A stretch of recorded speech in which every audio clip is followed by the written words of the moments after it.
بسم اللہ الرحمن الرحیم۔ السلام علیکم فور کلاس۔ آج ہمارا لیکچر ہے نعت۔ نعت کی کیا معنی ہیں؟ نعت کی معنی ہے کہ جو نظم صنف نظم حضور نبی اکرم صلی اللہ علیہ وسلم کی تعریف میں لکھی جائے اس کو نعت کہتے ہیں، اور یہ نعت ماہر القادری نے لکھی ہے، اور اس میں انہوں نے بڑے ایک الگ انداز میں حضور نبی اکرم صلی اللہ علیہ وسلم کو خراج عقیدت پیش کیا ہے۔ کہتے ہیں کہ سلام اس پر جس نے بے کسوں کی دستگیری کی، سلام اس پر کہ جس نے بادشاہی میں فقیری کی۔ ہم حضور نبی اکرم صلی اللہ علیہ وسلم پر سلام بھیجتے ہیں کہ جنہوں نے بے کسوں، جن کا کوئی سہارا نہیں تھا، ان کی دستگیری کی۔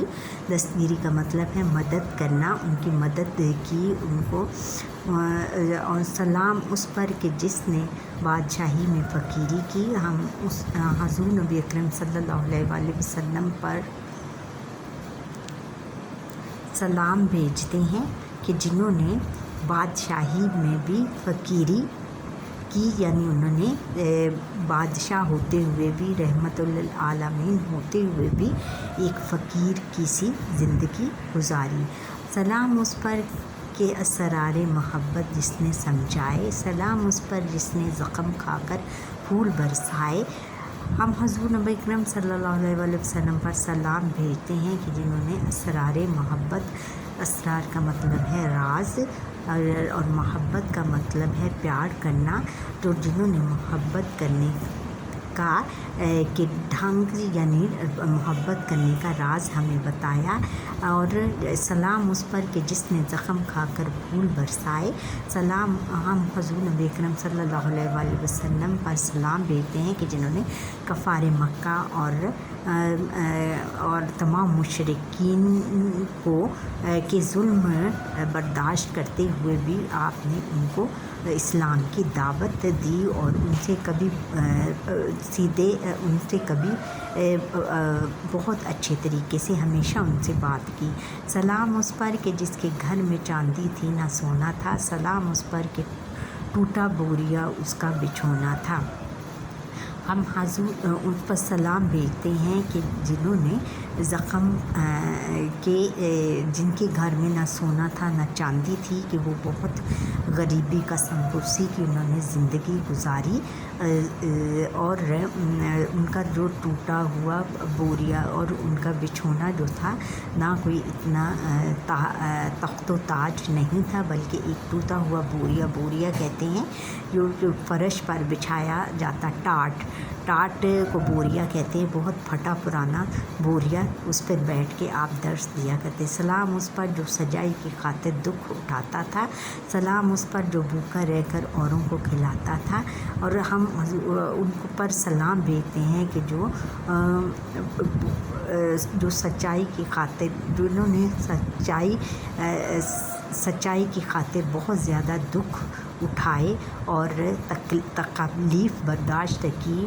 سلام اس پر جو بھوکا رہ کر اوروں کو کھلاتے تھے، اور ہم ان پر سلام بھیجتے ہیں کہ جو خود بھوکے رہ کر دوسرے لوگوں کا پیٹ بھرتے تھے۔ سلام اس پر جو امت کے لیے راتوں کو روتا تھا، سلام اس پر جو فرش خاک پر جھاڑے میں سوتا تھا۔ اور ہم حضور نبی کریم صلی اللہ علیہ وسلم پر سلام بھیجتے ہیں جو اپنی امت، یعنی اپنی اپنی آل کے لیے راتوں کو اٹھ کر روتے تھے، ان کی مغفرت کے لیے دعائیں کرتے تھے۔ سلام اس پر جو فرش خاک پر جھاڑے میں سوتا تھا، اور ہم حضور نبی کریم صلی اللہ علیہ وسلم پر سلام بھیجتے ہیں جو بہت سخت سردی میں بھی ننگے فرش پر سو جاتے تھے۔ سلام اس پر جو دنیا کے لیے رحمت ہی رحمت ہے، اور ہم اس پر سلام بھیجتے ہیں کہ جو تمام دنیا کے لیے رحمت ہی رحمت ہیں، اور ان کو رحمت للعالمین کہا گیا ہے۔ سلام اس پر کہ جس کی ذات فخر آدمیت ہے، اور ہم ان پر سلام بھیجتے ہیں کہ حضور نبی اکرم صلی اللہ علیہ وسلم کی ذات تمام انسانی کے لیے باعث فخر ہے۔ درود اس پر جس کی بزم قسمت نہیں سوتی، ہم حضور نبی اکرم صلی اللہ علیہ وسلم پر درود و سلام بھیجتے ہیں کہ جن کی بزم یعنی مجلس میں، یعنی جن کی مجلس میں قسمت کسی کی قسمت نہیں سوتی، ہر ایک کی قسمت جاگ جاتی ہے، ان کا نام لے کر ہی تمام لوگوں کے قسمتیں بدل جاتی ہیں۔ آرزو اس پر درود اس پر کہ جس کے ذکر سے سیری نہیں ہوتی۔ ہم حضور نبی اکرم صلی اللہ علیہ وسلم پر درود و سلام، بہت زیادہ درود و سلام بھیجتے ہیں کہ جن کا اگر ہم ان کا ذکر کریں، ان پر درود و سلام بھیجتے رہیں تو بھی ہماری سحری نہیں ہوتی، ہمارا دل نہیں بھرتا۔ سحری کا مطلب ہے کہ کبھی بھی دل نہیں بھرتا، ہمارا دل کرتا ہے کہ ہم ساری رات ان پر درود و سلام بھیجتے رہیں۔ اچھا بچوں، یہ تھا ہمارا آج کا لیکچر، اور اگلے لیکچر کے لیے آپ مجھے سبسکرائب کریں اور بیل آئٹم پر لائک کریں تاکہ آپ کی آئندہ میری آنے والے ویڈیو آپ تک پہنچ سکے۔ اللہ حافظ۔